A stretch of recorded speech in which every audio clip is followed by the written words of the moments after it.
My next guest founded a startup that can be described as Instagram for finance. In this episode, we break down the business model, how the business makes money, how much they charge, and a key marketing strategy that helped grow this business to over 90,000 users in less than 2 years. Please welcome Max Nicholson. Max, welcome to the show. Thanks, Sean. Thanks for having me. Thanks for joining me. So why don't you kick us off and tell us a little bit about your background? Yeah, for sure. So my name is Max. I'm currently the founder and CEO of Blossom, which is a mobile app for retail investors to share their portfolio, trades, investment ideas. You can think of it sort of like the Instagram for investors. Have been doing that for about 2.5, pushing on 3 years now. Previous to that, I graduated with a degree in economics, spent a stint in San Francisco learning how to code, a little bit of time in Singapore, and then worked at McKinsey & Company as a management consultant for about 2.5 years before leaving that job to start Blossom. So it's been a bit of a random walk, a bit of a journey, but happy where I am now and excited to talk about that. That's an awesome background. Thanks for giving us the timelines, because I usually ask those questions. Before we jump into Blossom and how the company makes money and where it's at today, can you tell us something fun that most people don't know about you?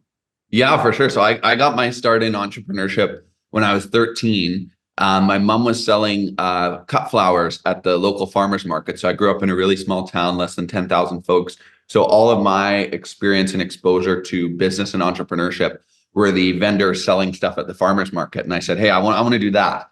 So I went and I got a recipe book. I started selling cakes and cupcakes. And over the 4 years, I became known in the small town as the cupcake kid. I competed in provincial baking competitions, and I thought that I wanted to be a baker until I realized later that actually it was my passion for entrepreneurship that sort of led me down that path. So that's a little bit of an interesting origin story for myself. I love that. At 13, getting after it already. Good man. Yeah. All right. So Blossom, we know at a high level, it serves the retail investor. And we're going to dive into marketing and sales a lot in this episode. So I think the audience is really going to appreciate that. Let's dive into, before we jump into some of the numbers of your business, like how much you raised, how is your business monetized? Are you a freemium model? Are you a SaaS model? Can you break that down a little bit? Yeah, for sure. I'll touch on that and then maybe also just share a little bit briefly about the story of Blossom, because I think it's interesting, especially for a lot of your viewers who might use Ticker. I think if you like Ticker, you'll like Blossom. If you like Blossom, you'll probably like Ticker. Right. But yeah, currently we're a freemium app. Most of it's free. So one of the things I always hate with freemium apps, right? So you have some freemium apps where everything is paywalled and it's just, you can't use it. The app is unusable if you don't pay for it. For us, all of the social features are free. So you get to see other people's portfolio, engage in the community. And where we sort of cut and start charging is for portfolio management, dividend tracking, and analysis. So there's lots of different apps that you can use as your portfolio tracker. We sort of provide those services as part of Blossom. But the big draw for us is the social features. And then the portfolio management, dividend tracking is sort of where we upsell and make our money. So we charge $8.99 a month, $71.99 a year for those features. But we really try and do a good job so that the app is still a great experience, even if you don't pay, but obviously helps us out. And we appreciate the thousands of folks in the community who do support us through the pro subscription. That's awesome. And is it the one pricing tier? Do you have multiple? Like if you add more features, you allow yourself to kind of scale up and to higher plans? We haven't done that yet. I know there's different ways you can look at it, right? One of my central tenets is largely simplicity. And we've only had Pro Live for about 7 months. I didn't want to overcomplicate it. I know there's other apps where they have 3 or 4 different pricing tiers.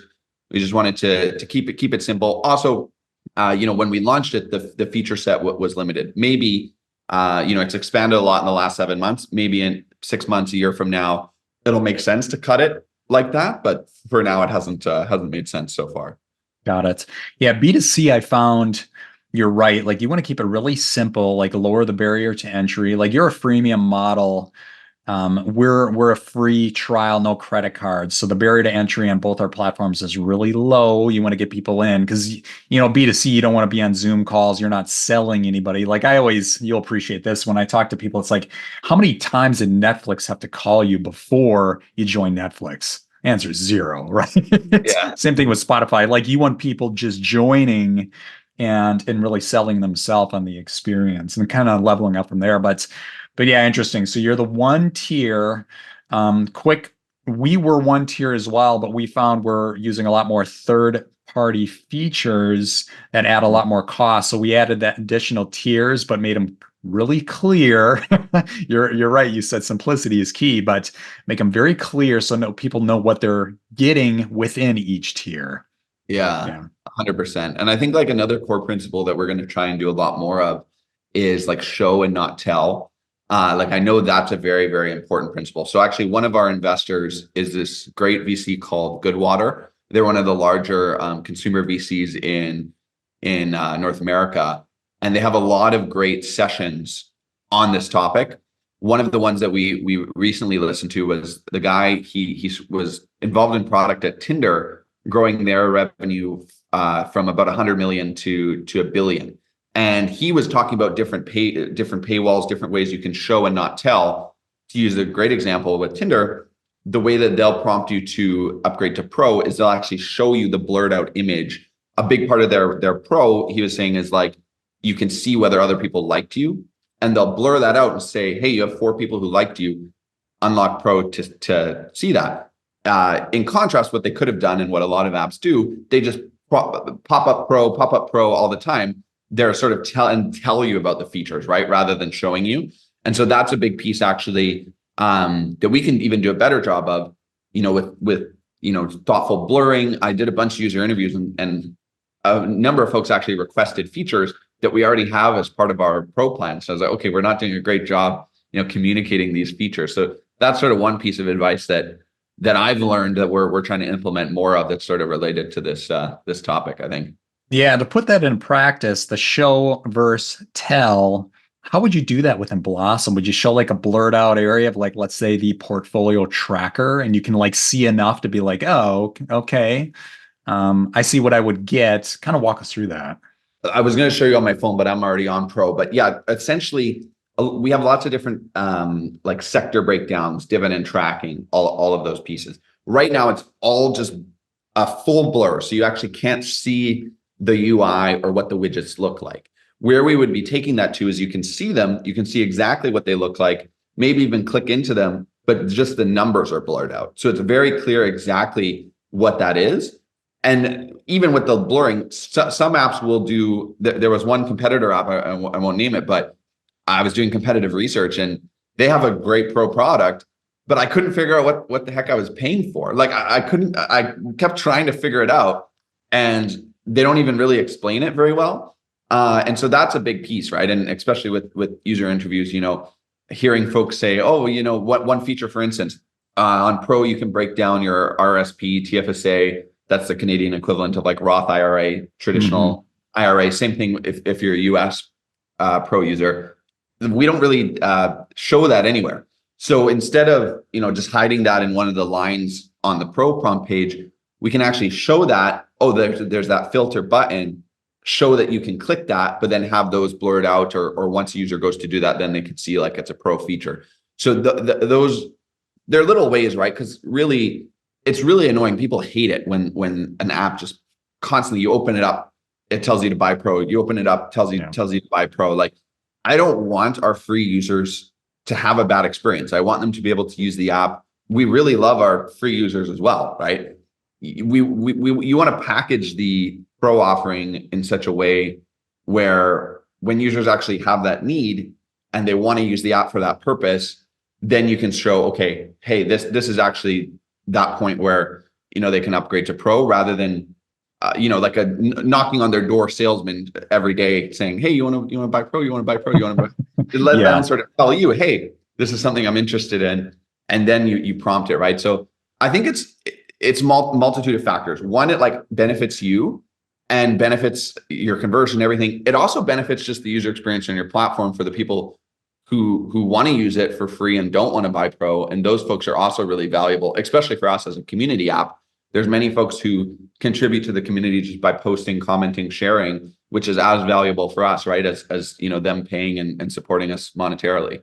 No, that's a big lesson learned, especially for even if you have a trial period, you don't want to be like, like you said, the used car salesman type philosophy, like buy my stuff, like stop it.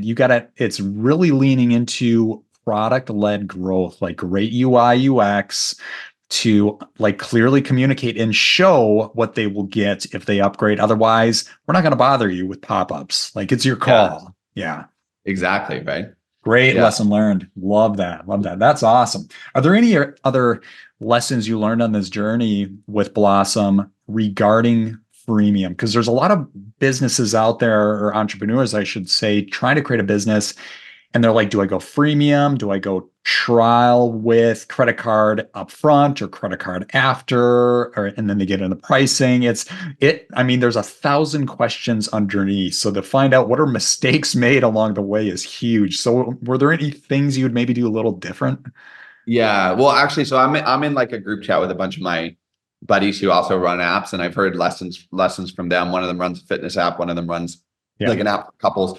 One lesson that we luckily avoided that one of them shared was you really never want to take away functionality that was previously free and put that as part of pro. Yeah. Like that's like I mean, you can think of it from a consumer standpoint too. Like we obviously run businesses, but I would hate it if an app did that. You're used to it. It's part of your pattern. And then all of a sudden they paywall something that used to be free.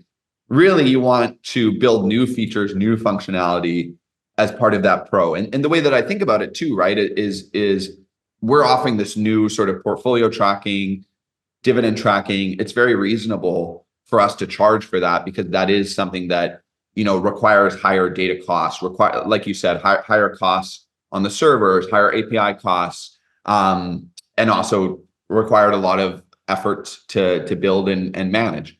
But when you take something that was previously free that your users love and you take it away, that's when I think you can really piss people off. So you'll tank a business overnight. Yeah, doing that. Yet that's why it's so strategic to think about your pricing upfront and then tier it. Like if you think like if you're adding third-party features, instead of one plan, like you have one yearly, one monthly, maybe I should think about some higher levels. So to create a little cushion in case we have to add third parties, those costs with it.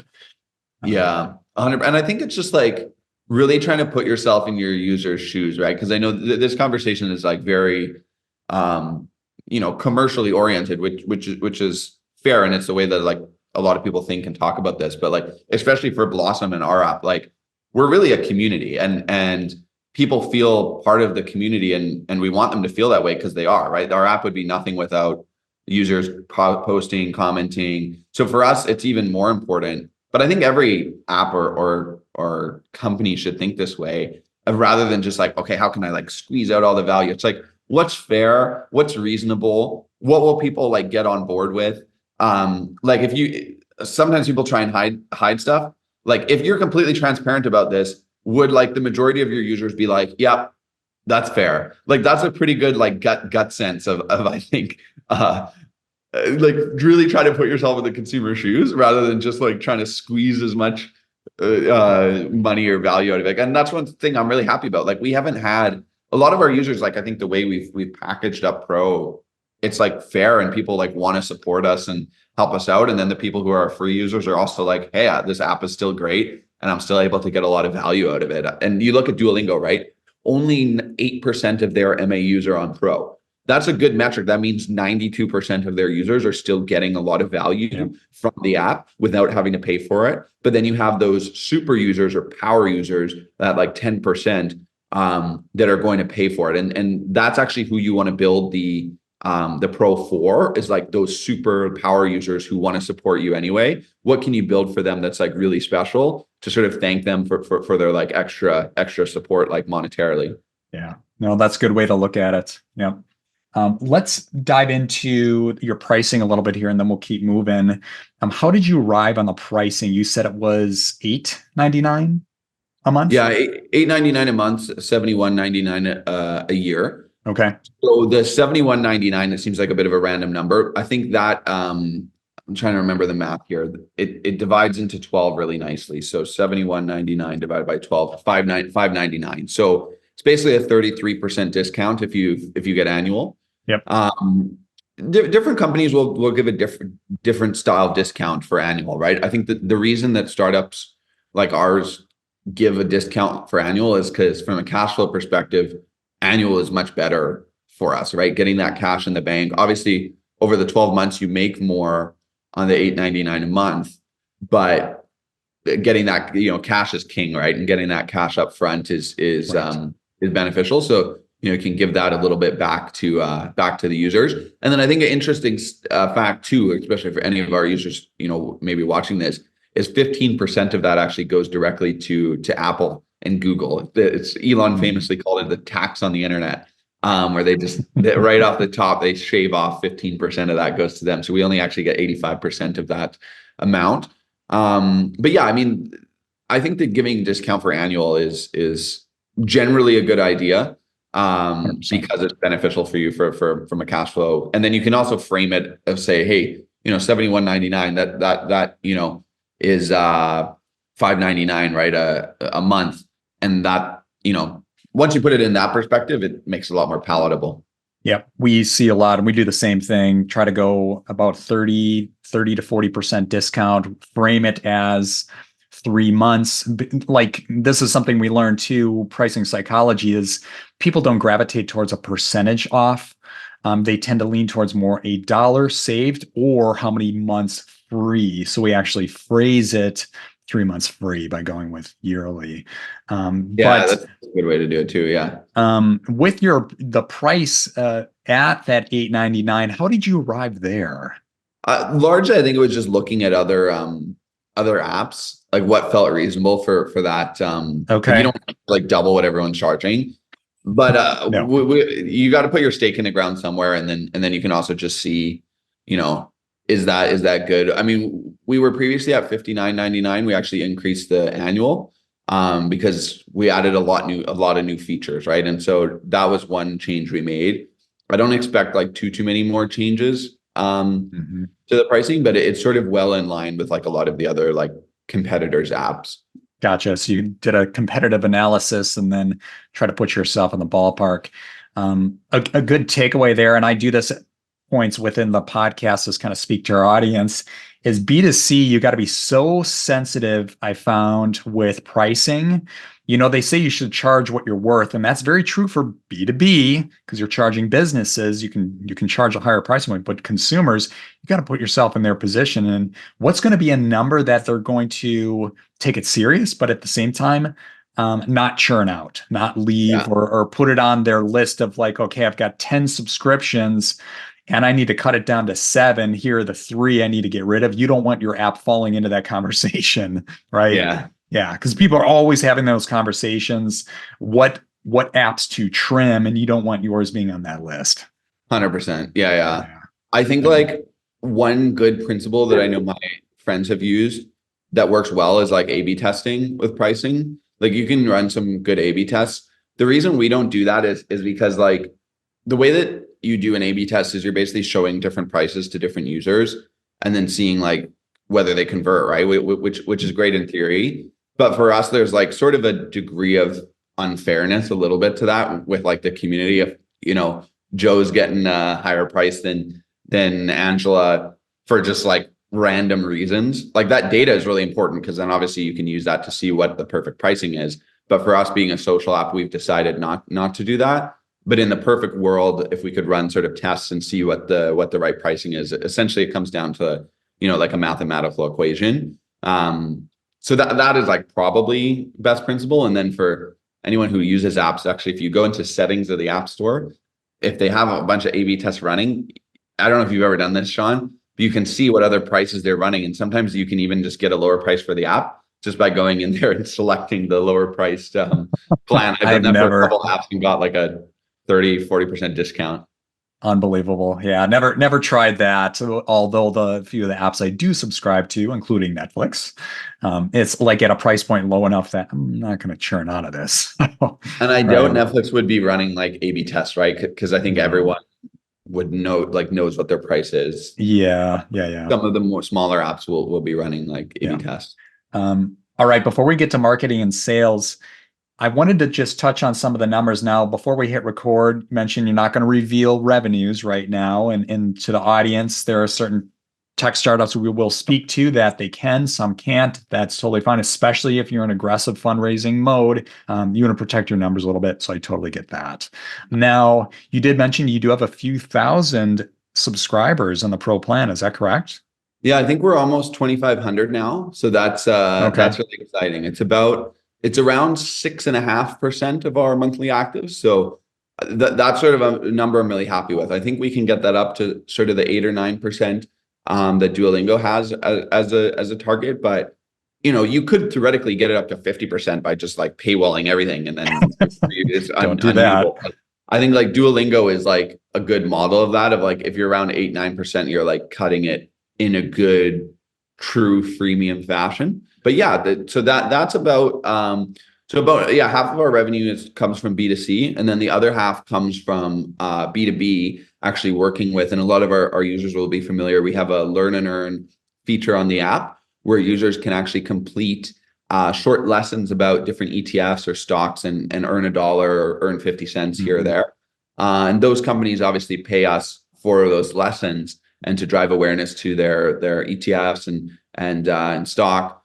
And what I really like about that is it's essentially advertising, right? Like, but again, you'll see a general theme of like, it's very unintrusive advertising. And if I put myself in the user's shoes, do I want to see pop-up ads? Do I want to see ads all over my feed? Not really. Here's a feature where it's actually more lucrative for us than like feed advertising.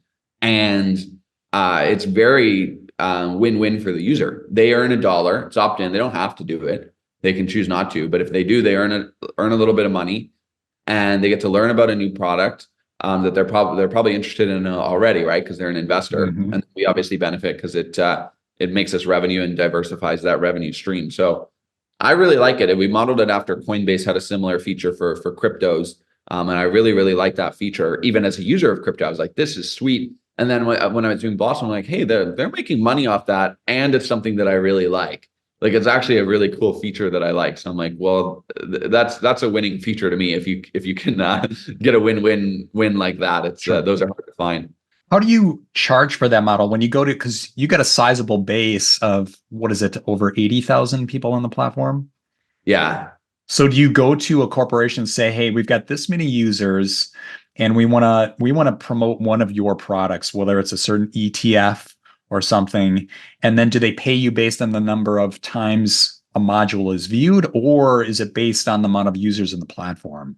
No, so it's per completion. Yeah. So every time the lesson is completed, and the user, as part of doing the lesson and earning the reward, consents to having their name and email shared, right? So the ETF provider will add them to their mailing list, get sort of more folks in their mailing list, more reach that way. And the user earns a few dollars, and then we sort of charge for every lesson completion / that every person who sort of views those and completes those lessons. That's cool. I really like that model. So you're making money in both B2C and B2B. Nice balance there. Way to diversify your revenue streams. I stress this a lot to our audience. It's like when you're investing in a business, try to understand how many different revenue streams they have. Because if one is pulled out from under them, and you only have one way to make money, you got yourself a problem. Yeah, right? exactly. Yeah. And well, I mean, it's a sizable amount too, right? And it allows us to, I mean, all the fundamental, and maybe we'll talk about this with respect to growth, right? But it comes down to, in a B2C business, your customer acquisition costs, lifetime value per user, yada, yada. Because we have this other revenue stream that is like, again, accounts for 50%. If we were just the freemium model where we only make money from the users, our willingness to pay on the marketing side would have to be a lot lower, and it wouldn't allow us to do sort of the the cool things that we do with finance influencers, finance content creators. Yeah. So it really expands. Yeah. I mean, there's really no downside, I think, to diversifying revenue like that, as you pointed out. Right. We're going to get into how to leverage and build partnerships with influencers here in a second, but I have to ask, do you have any way to track your monthly churn? Do you know any numbers around that or retention? Yeah, so I mean so we use Mixpanel, which I find is a great great source. We use it to track everything from growth, engagement metrics, retention metrics. The two that I track a lot, which are great because there's benchmarks for them, are your like D7 and your like D30. AppsFlyer has benchmarks across every single country, every different app type. The one thing with these metrics is they're not like intuitive necessarily as a metric, because D7 measures the number of or percentage of users that have a session on day 7. The reason it's sort of not intuitive is the way that we would think about retention is on or after day 7. So how many people are still around after a week? This one is specifically on that day. But the reason I like it is because there's benchmarks for it, right? So top average finance apps, it's 10.99% D7. Average social apps, 7.86% D7. And then top 10% of finance apps, that goes up to 19.2. Top 10% of social apps, that's like 15.3%. And so we track those. We're in the top 10% band for both social and finance. So I look at across both categories because we're sort of in between. So that's something I'll do, and I'll trend as well a cohort analysis of our D7, of our D30 to track those pieces. It gives you a much quicker view of your retention versus the other way you could look at it is, okay, how many users are still around after 3 months? Well, that you don't find out for 3 months, right? So it's sort of a leading indicator of retention and churn. So I really, D7, D30, really, really good metrics to track. And if you actually look up what consumer VCs will look at, those are the metrics that there's a lot of benchmarks on the internet for that you can check yourself against the industry. Hey guys, here's a quick commercial break. So have you ever wanted to invest in the stock markets on your own? Well, I have just a solution for you. Ticker is a platform that helps investors manage their own investments confidently. It's perfect for beginners and it will save more experienced investors a lot of time. Check this out. Here's some of the key features. There's a customizable dashboard. There's also stocks, ETFs, and crypto. On the stocks page, you can search, sort, and filter by anything you want. And we have an easy to understand rating system, so stocks are either on sale, watch, or overpriced. We also have a portfolio tracker and custom alerts you can set on stocks, ETFs, and crypto. So if you ever wanted to know what stocks to look for, what stocks to avoid, know when to buy, know when to sell, and help you avoid losing money in the stock market, I invite you to join Ticker for free. All right, let's get back to the show. Just to highlight the numbers here real quick, D7, your number, and then the industry average. Yeah, so our average D7 here for the last 12 months has been 16.4%. So that is above the top 10% for social apps, which was 15.2. Mm-hmm. Finance apps is 19.18. So we're in that band. And actually, we're probably more of a social app than a finance app because finance apps are mostly like banks and brokerages. So they have much higher retention. We have a feature where users can link their brokerage to our app, which is a sort of key activity, drives users to use our app as their portfolio management. When users link their brokerage, that D7 goes up to 34.7%. So that's really high. So that's almost double the top 10% finance apps. And actually that metric of the linked brokerage is probably a more accurate view of the finance app category, because that's sort of, if you think of opening a bank or opening a brokerage, like the amount of steps that goes in, like if a user goes through all those steps, they're probably not going to like churn as much, but those are really good. And then really, really, really solid numbers.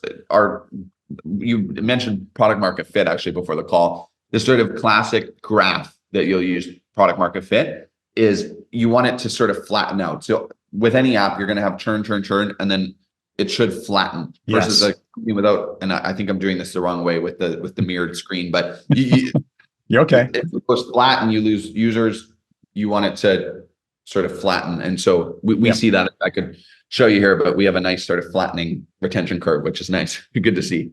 That's good to know that SnapTrade, and we'll be working, you didn't mention SnapTrade, but I know who exactly you're working with. We'll be working with them as well for the broker connections. Real quick here, before we dive into that a little bit, have you been really happy with the experience that it's providing for your customers? Yeah, the SnapTrade guys are great. We actually just did because we've grown a lot with our broker linking. It's a very important and core feature to the app.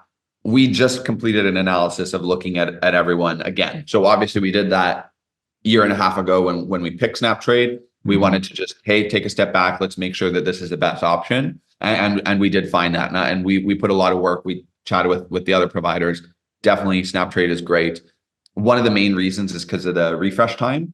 So a lot of the other providers, they can only refresh once a day versus with SnapTrade within 15 minutes if a user, places a trade or change that, you find out about it. And so that just creates a better experience for the community, right? Because people like that real-time feeling. They do. Yeah, 15 minutes. That's great to know. And I really love the metric there is your D7, the percentage of people sticking around after day 7 is 16%. But for those who use SnapTrade, it drives up above, you said 34%? 34. And that, by the way, again, is not on or after. That's on day 7, 34% coming back. If I change this to on or after, which is the more intuitive metric, that's how many people are still around. It's 77%. So 77% of folks are still around on the app after a week.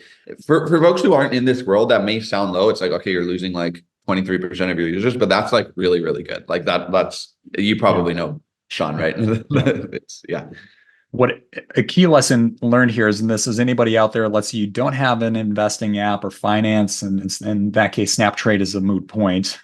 But the lesson learned is you're creating a utility feature that can create friction to sign up elsewhere. But if you can do it within your platform, so you're kind of mirroring your platform with other tools they're using, you make your tool more valuable. So I tell people all the time, think about it like if you're building an app, it's great, you're creating your own feature, but who can you kind of partner with?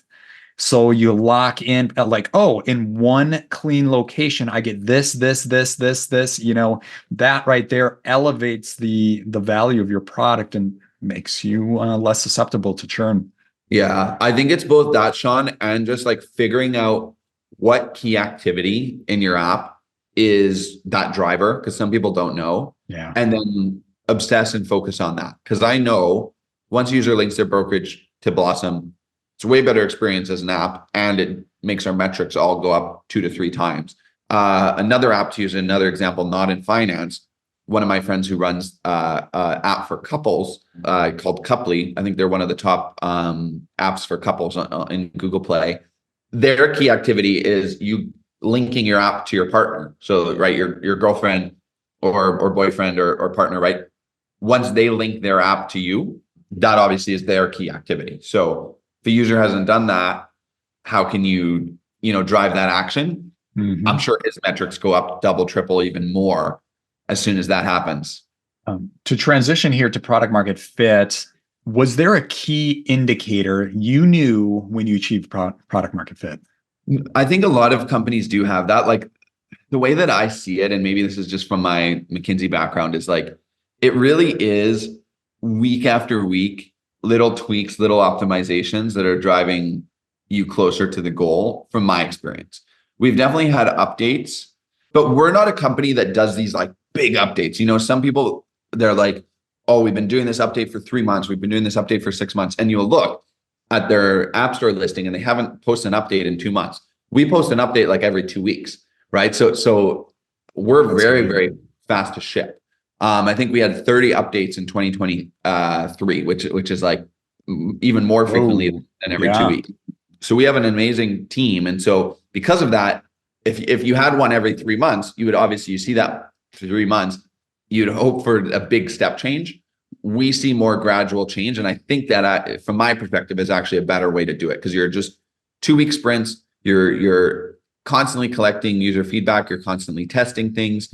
Certain features and certain updates have moved the needle more than others. Like, for example, that feature I talked about breaking up the account types, TFSA, RRSP. That was a really important feature in driving pro conversion. So you do notice things like that. But I think it's more around that consistency, right? You think about trying to lose weight or trying to run a marathon, right? You don't just go and run 15K, you run 5K and then you go up to 6, and you go up to 7. Yes. Yeah. I think the light just oh, okay. You're good. Yeah.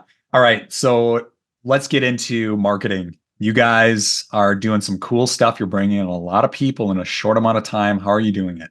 Yeah. So I wrote down actually the timeline here. So I think this will be helpful. So May 2021, left my job at McKinsey to start Blossom.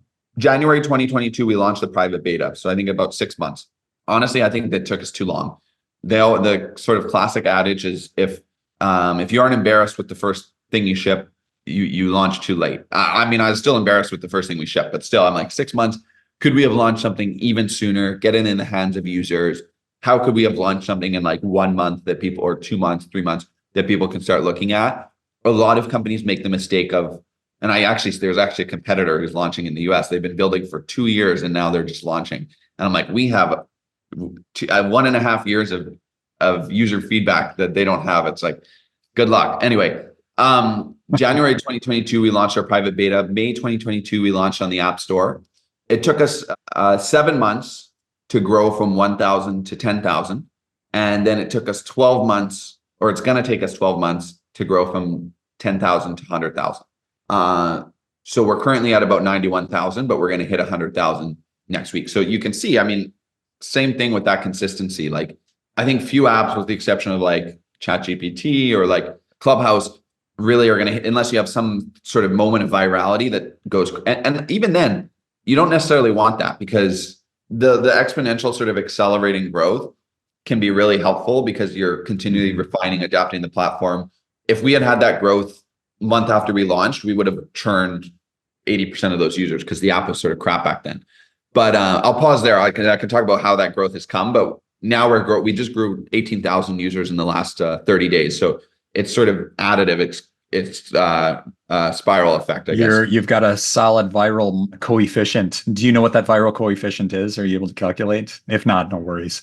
We don't, and there's actually a reason for that, because the way you can kind of calculate it is you got to drive users to refer their friends, and they like click a button in your app to like refer a friend. And we have social sharing features and everything, but the way we thought about it is like, we just sort of track what percentage of our users are coming from organic. I don't want to create a friction point. Correct. Of that. Like, you think of Airbnb or these others, people just have those conversations. Hey, this Blossom app is sick, check it out. They go download that on their phone. I don't care whether Sean sent Sean's link to Tom and I track that download. So we sort of use that as a catch-all. And so we can see that in action. But the way we've sort of gotten over the cold start problem, which if anyone's building a social app, that's sort of important, right? The app becomes better as you have more users creating content on it. And you have those network effects kicking in. You touched on the influencer strategy. That's really crucial. And like, even with the US, we launched in the US January 1st. We've grown to about 5,000 folks in the first month.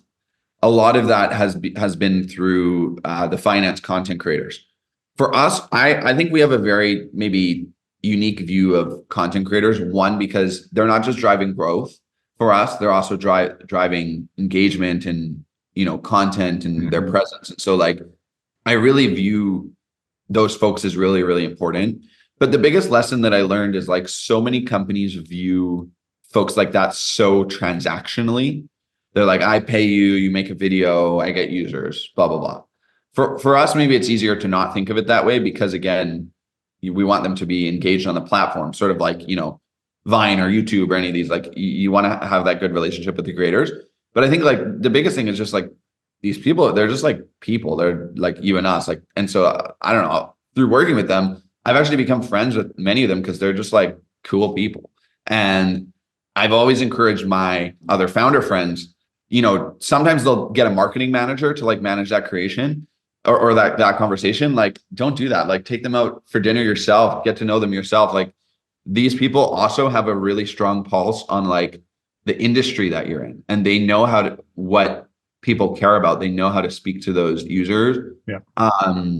And a great example of this actually was we got Brandon Beavis involved, one of the larger YouTubers in Canada. He's sort of just driven so much value. We actually made him a late co-founder, and he's taught me a lot about sort of that creator space and just understanding. He's been a YouTuber himself for the last 5 years. He knows what's important to and really they're just folks who love making content, right? And they, especially with finance, maybe it's a little different for finance, because like with finance, the content creators, like they're really just educators. They just want to help educate people. And so it's really easy to get along with them, because most of them are like very humble, very like, they just want to help people learn and learn to invest. Yeah, break it down in simple terms. Can you give us some tips here on how to attract or like bring on an influencer? Because there are some people that really, they run into walls with this. And I will admit, we have too at times. Like, do they get inundated? Like, how do you separate yourself from the pack to be like, hey, we're business and we want to work with you and we want to share in a rev share model of some sort? I think like the way I think about it is really, it's just all about relationships. Like trying to not lead with being very transactional, or even getting that mindset out of your mind of like, oh, this is like purely transactional. That I think is very helpful. So like, and I guess the practical tips for that is just, try and get to know folks as people. It sounds so obvious, like, and so I hate to like give that advice, but I honestly think actually, let me give another really good example of one of my friends, and they're launching this company called Holder, which is an app for musicians and folks. And the founder was telling me, there's this other company that was trying to do the same thing, but they would chat with musicians, especially, in the hip hop scene, and they just didn't understand the culture, right? And these guys, they ran a record label, which has some great artists on it previous to them starting this tech product, but they just like, people can tell you're okay. This person like is in the scene. They get it. And like, obviously with finance, you end up talking about finance, stocks, that sort of thing. Like show them that you're not just like, but it's not just about showing them. It's like, you genuinely need to be like interested in you need to be this person. It's not, I'm not saying this like, oh, you should do this. I think it's like, you actually need to change your mindset around it, because you can't like fake that. And it's not about faking it. Like I genuinely like some of these people are now like my closest friends, and I've like built great relationships with them. And it's not like, oh, everyone should do that, and the only reason I'm doing that is because like it benefits Blossom. I'm genuinely like enjoy these people, right? So that's where it's like tough as far as a piece of advice, because I don't think it's just like a set of steps that you should follow. Like it's more of like the mindset shift around it. But then I think there's like the more practical things of like, how do you get that first meeting? How do you like even get an opportunity where you can build that relationship? Those are like a little trickier. And I think I've been lucky in certain aspects there. Like Brandon, who has sort of been key to like a lot of the growth of our ambassador program. Like I met him for like beers at like a buddy's house sort of randomly, right? So it's like there's some degree of luck to it, but then I think with any amount of business, or it's always sort of like, you just got to be ready for when the luck comes and sure take advantage. No, that's a great takeaway there. A lesson learned is don't approach these people with a transaction mindset. Like build a relationship, and it's not just smaller brands like ours, but bigger brands are working with more influencers on Instagram or YouTube. And you and I know this, that some of these large brands are like, we're looking at the count, the number of subscribers, and that's all we care about. We don't care that you're a human or you need food to survive, right? They just want you promoting their brand, and those executives, they're happy. And that may work if they're throwing a lot of money at you, but most brands can't do that. So you got to treat people with respect. Yeah, exactly. Right. Yeah. 100%. All right, Max, before we jump into the rapid fire round, what is one key takeaway you can give to entrepreneurs out there? Yeah, I think the most cliche one, which I mentioned for especially the more beginner entrepreneurs, is like just to launch something as quickly as possible and get things in front of users. That is, I think, the biggest mistake first time founders make is they sort of hide in a dark room like I'm in now for far too long, trying to build things, and you don't get user feedback when you do that. So even if your product isn't ready, like launch it and start getting that user feedback. And then the other thing is like that we touched on there at the end, which I do think is a really core principle, is try and, to the extent you can, just remember that, you know, everyone's like a person, and that like coming at things like purely transactionally, I don't think is the right way to approach things. Like you can connect with people, right? And the more that you're like actually genuinely interested in connecting with people, A, it's going to do well for your business, and B, it's going to be more fun because you're going to end up, you know, making some great friends along the way. Yeah. Great advice. Love it. All right, let's jump into the rapid fire round. This is the part of the episode where we get to find out who Max really is. And we're just, for the interest of time, we're going to keep this a short version of the rapid fire round, but we'll get a few good ones in here. So let's start with what's your favorite podcast? Ooh, I love the Boys Cast. It's like a comedy podcast. So it's unfortunately not a business podcast, but I find them hilarious. Got a few of those in my list too. All right. So what is a recent book you read and would recommend? A little bit longer ago, but I really love The Three Body Problem, which is a fiction sci-fi book. Really, really amazing. It's actually a trilogy, but it's really cool. Thanks for the heads up. Three Body Problem. All right. Yeah, it's just to describe it a little more, like I don't want to give it away, but it's the number one fiction author in China as well. And so it's set almost from in a different sort of standpoint. Like it starts in the communist revolution, but it's like pure sci-fi. But anyway, it's cool. It's just unique, and it's a really good book. I love it. That's awesome. All right. And last question here. What is your favorite movie? Ooh, well, like on the sci-fi theme, it would have to be Star Wars, although the new ones have sort of hurt my love for it a little bit. But I've watched Empire Strikes Back bajillion times, right? Awesome. All right. And where can the audience reach you? Instagram at Meet Blossom Social, or LinkedIn. You can find me on there, or Blossom. Come follow me on Blossom. Max Stocks. Go get the app. Awesome. Well, thank you so much for your time, Max. This was great. Cheers. Thanks, Sean.